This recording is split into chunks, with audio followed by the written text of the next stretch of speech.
Isang idea ang pumasok sa kanyang isipan. Kailangan niyang makalayo roon. Nakatayo na siya nang biglang may lumapat na tela sa nak-expose niyang balikat. Natigilan siya at natuod sa kinatatayuan. Tila kinakain ng kawalan ang isip niya.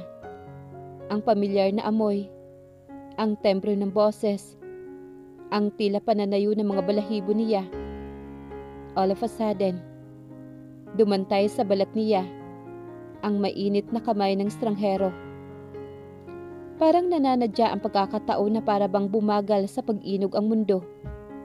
At ang simpleng pagdantay ay tila naglunoy sa kanyang balat.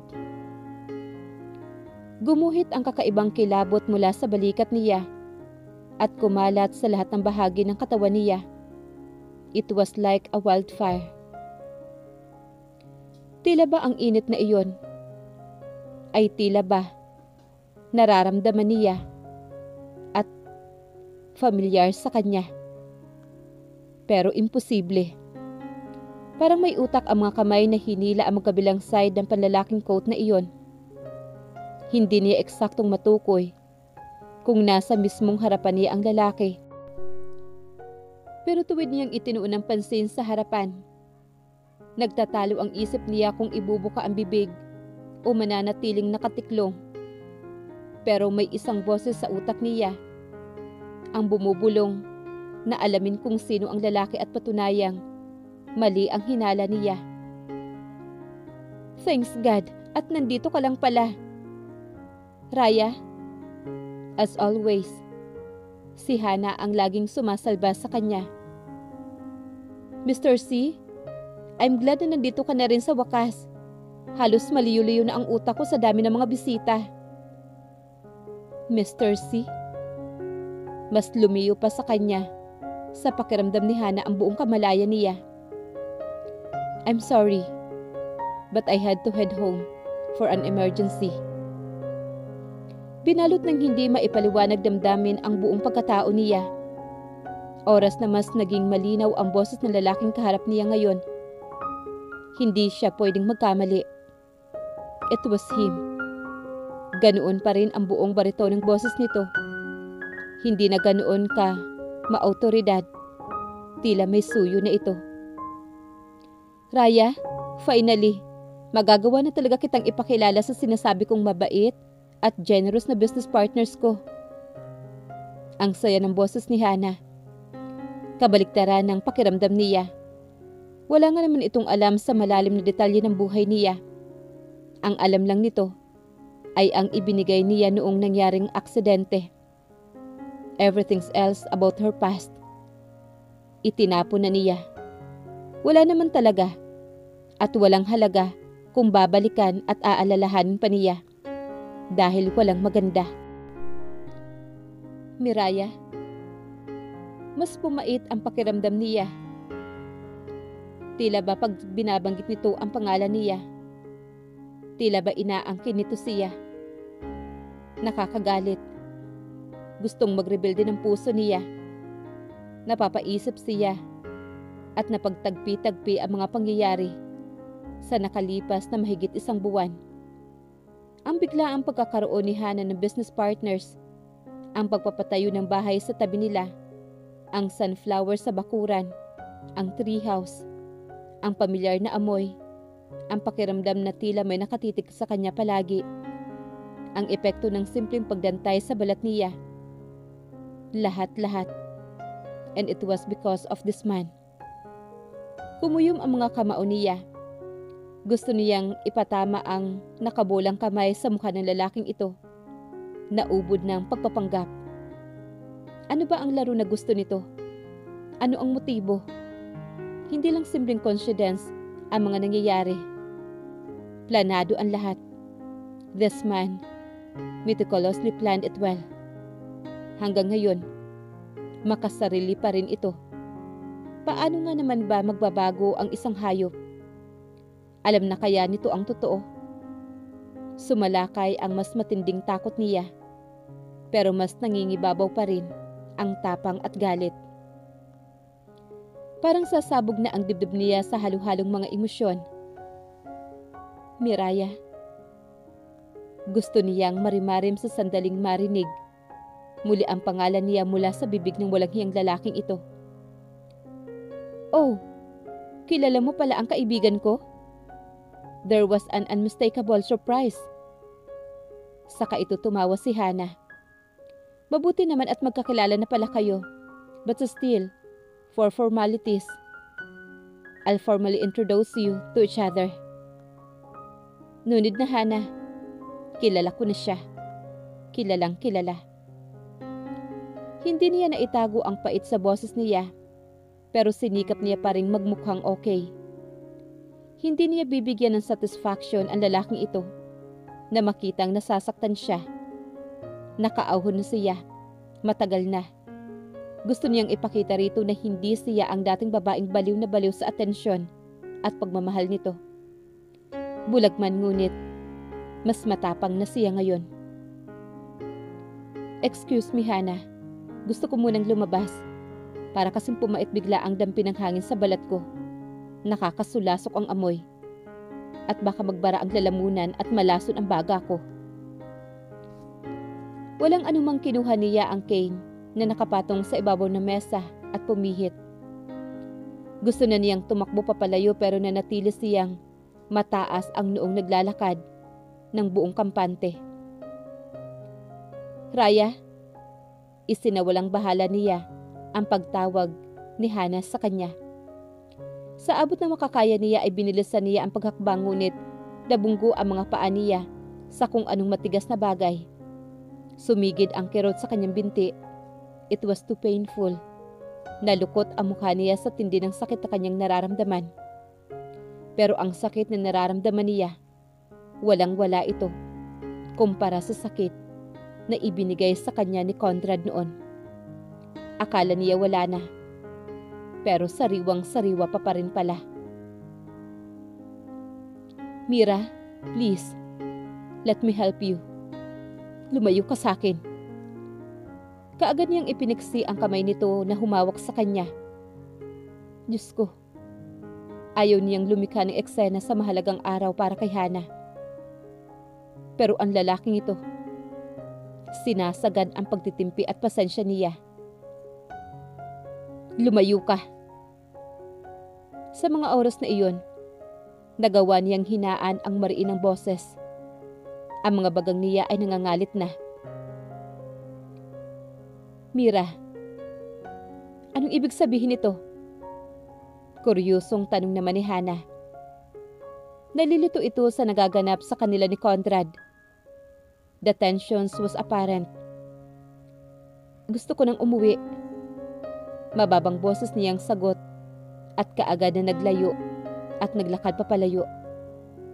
She just hoped na sana tama ang tinatalunto niyang daan gamit ang cane bilang guide.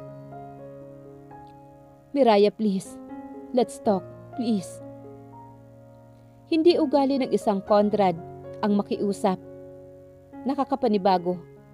Pero baka nga naman parte ng plano ang lahat ng ito. Dapat ay hindi niya nakalimutang si Conrad ito. Masama ang budhi at napakawalang hiya. "Raya, please Hana.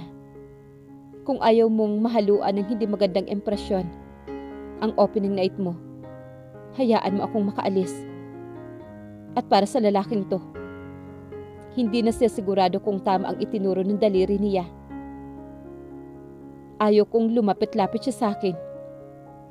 Buo at matatag ang boses niya. Ang mga luhang nagbabantang pumatak sa kanyang mga mata ay matagumpay niyang napigil. "Kailangan ko lang makipag-usap sa iyo, Mira." Ang kapal na mukha nito. Kinasangkapan pa ang pangangailangan ni Hana para lang magawa ang pansariling pakay nito. Napaka-selfish nito. Hindi ko maunawaan ang nangyayari pero kung pwede sana, hayaan mo muna si Miraya. Halatang naguguluhan si Hana pero inakay siya nito patungo sa labas. "Miraya, please Mr. C. Just leave Mira alone. Kung may mga bagay man kayong dapat pag-usapan, hindi ngayon ang tamang pagkakataon." Ilang sandaling hindi kumibo naman si Conrad, pero ramdam niya ang mga titig nitong nakabaon sa kanya. Okay. Sumusukong wika naman ito. Nabigyang laya silang lumayo. Inahatid siya ni Hana sa bahay. Habang daan ay tahimik nito. Alam niyang nakikiramdam lang ito at hinihintay. Nakusa siyang magkwento pero nanatili siyang tahimik at tikom ang bibig. Pagdating sa bahay ay kaagad siyang umibis ng sasakyan. Kabisado niya naman ang pasikot-sikot sa bakuran. Pero bakit nabubunggo siya ngayon? Nakakainis. Nakakayamot ang maging bulag. Sa tagal na panahon, tinanggap na niya ang kondisyon niya. Ngunit sa isang iglap lang, sa isang pitik lang ng mga daliri niya, isang sandali lang na nagpakita ang taong iyon. At nasira na ang lahat ng binuo niyang tapang. Raya. Niyakap siya ni Hana at panay ang ginawa nitong paghagod sa braso niya. Pwede ko bang mayakap si Jacob? Yun na lamang ang tanging naiisip niya. Ang gusto niyang matulog. Katabi ito. Gumaan man lang ang kalooban niya. Oo naman. Bumalik ka na roon. Nakakahiya kung magtagal ka pang mawawala roon. Pagtataboy naman niya sa kaibigan. I'm sorry. No, it's okay. Nangangapa niyang tinalunton ang silid ni Jacob. Sa sandaling nabuksan niya ang pintuan ng silid nito at narinig ang tunog ng aircon. Doon kumakawala ang kinip-kim-kim na bigat sa kanyang dibdib. Umagos ang masasaganang luha sa mga mata niya.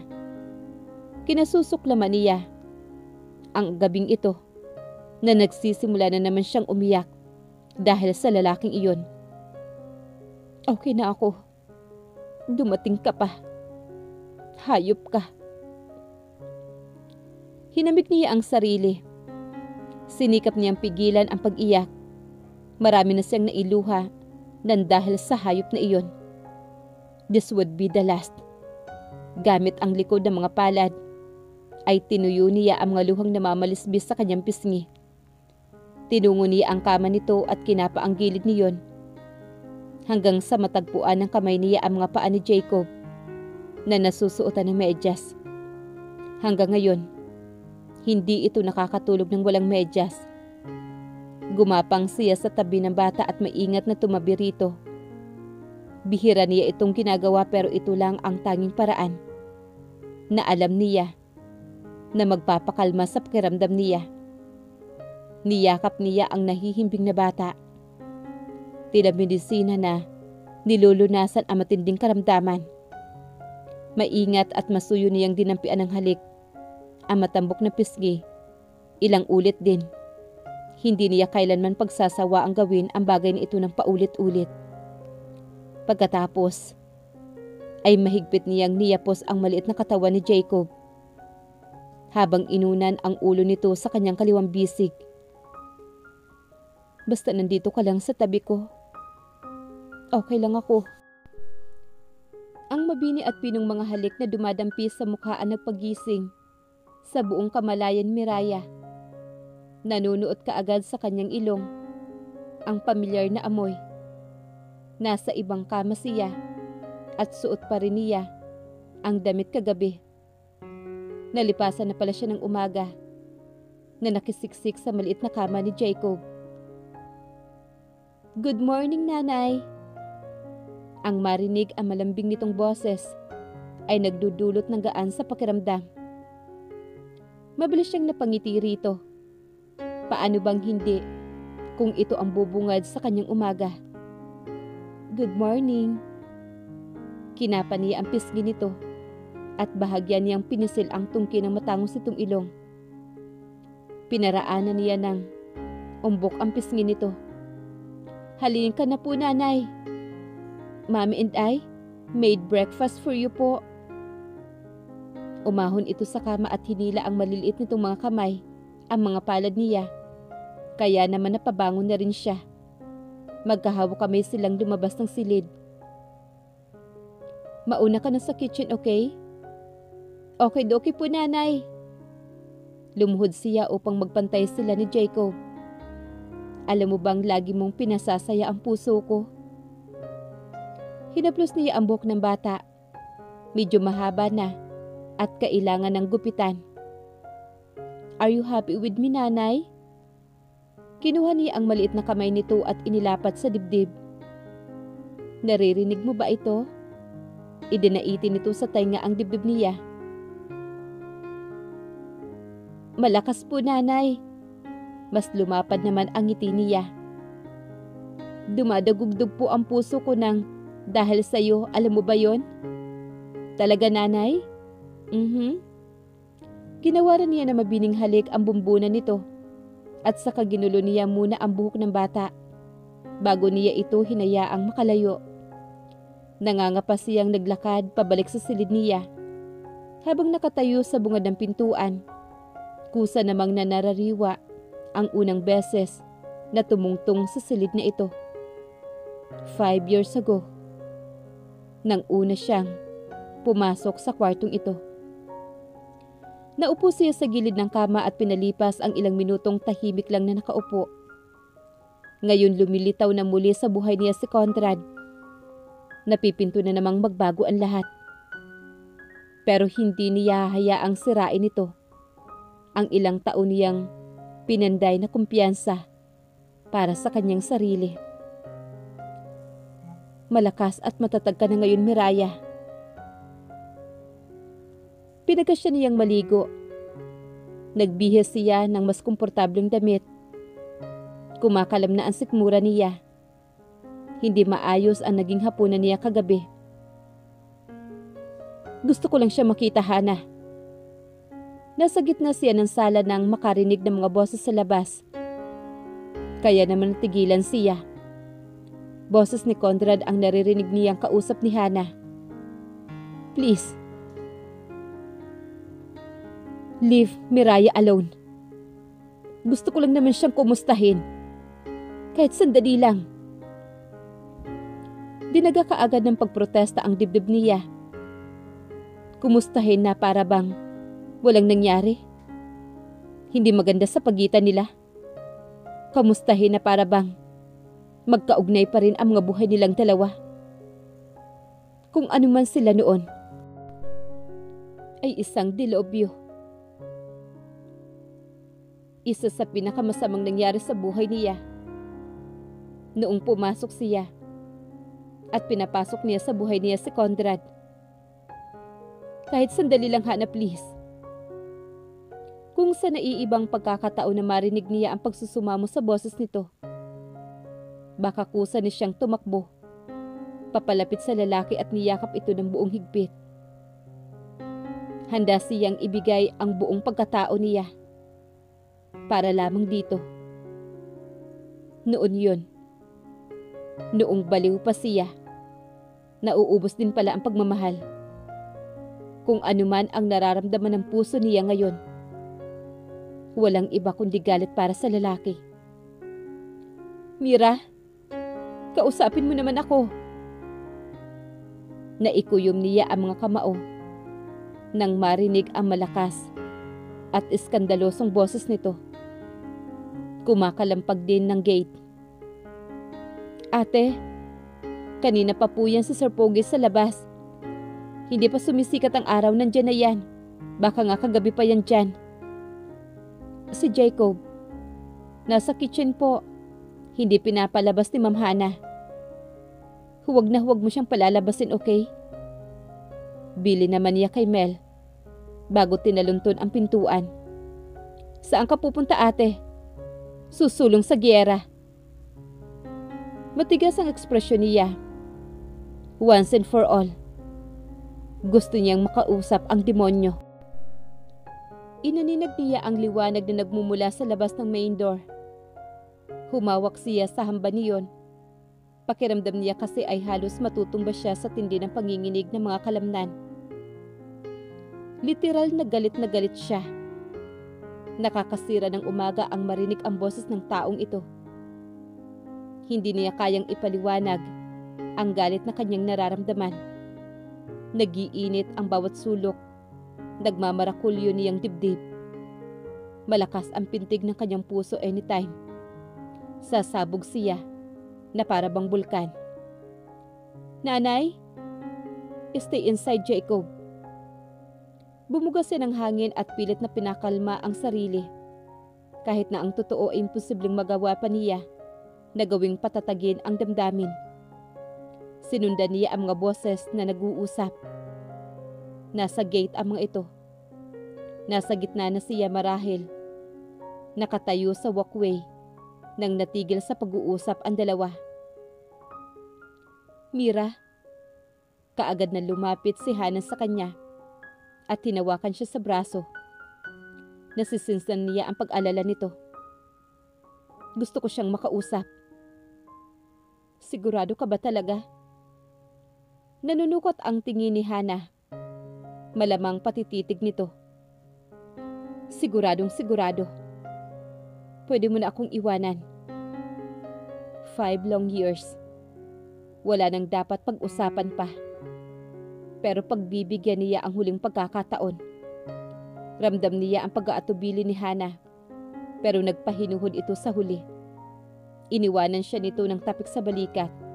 Pagkatapos ay narinig niya ang mga yabag nito papasok ng bahay. Mag-isa na lang siya, nahaharap sa lalaking ito. Kung kanina ay atat na atat itong makausap siya, ngunit ngayon ay para itong pipi na hindi nagsasalita. Kinain sila ng katahimikan. Aaminin niya. Nagsisimula na siya makaramdam ng pagkaasiwa. Pero ito ang may kailangan. Dapat ito ang unang maglahad ng pakay. Pero ang tanging naririnig lamang niya rito, ang mabigat na pagbuntong hininga. Dinig niya rin ang sunod-sunod na pagkawala nito ng hangin. Sinyales na nag-aalangan ito. Wala niyon ang kontrad na nakasama niya noon. Bumabalik na naman ang kirot sa dibdib niya. "Sinasayang mo ang oras ko." Buong kapormalan niyang basag ng katahimikan. Pero gusto niyang palakpakan ang sarili.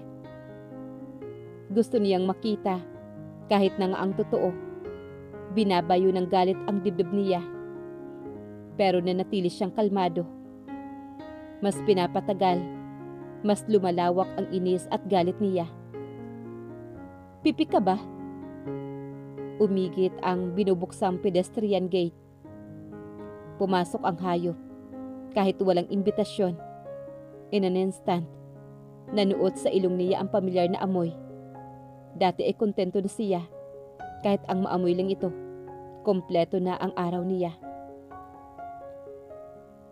Hindi ko alam kung saan ako magsisimula, to be honest. Hindi niya halos marinig ang yapak nito. Lumalapit pa ito sa kanya.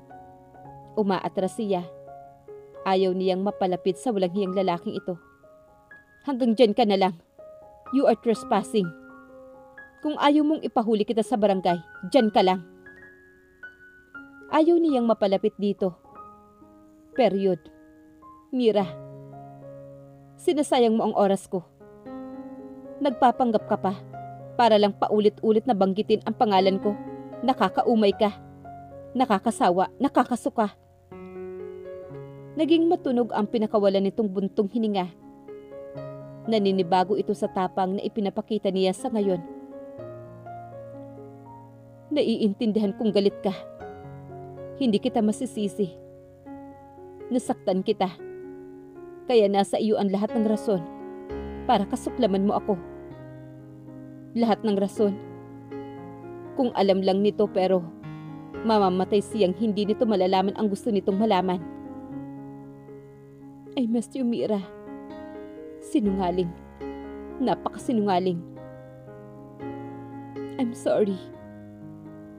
I'm sorry for everything." Nanatili siyang walang kibo. Ayaw niyang masilip nito kahit katiting na ang reaksyon niya. "Miraya, please. Kausapin mo naman ako.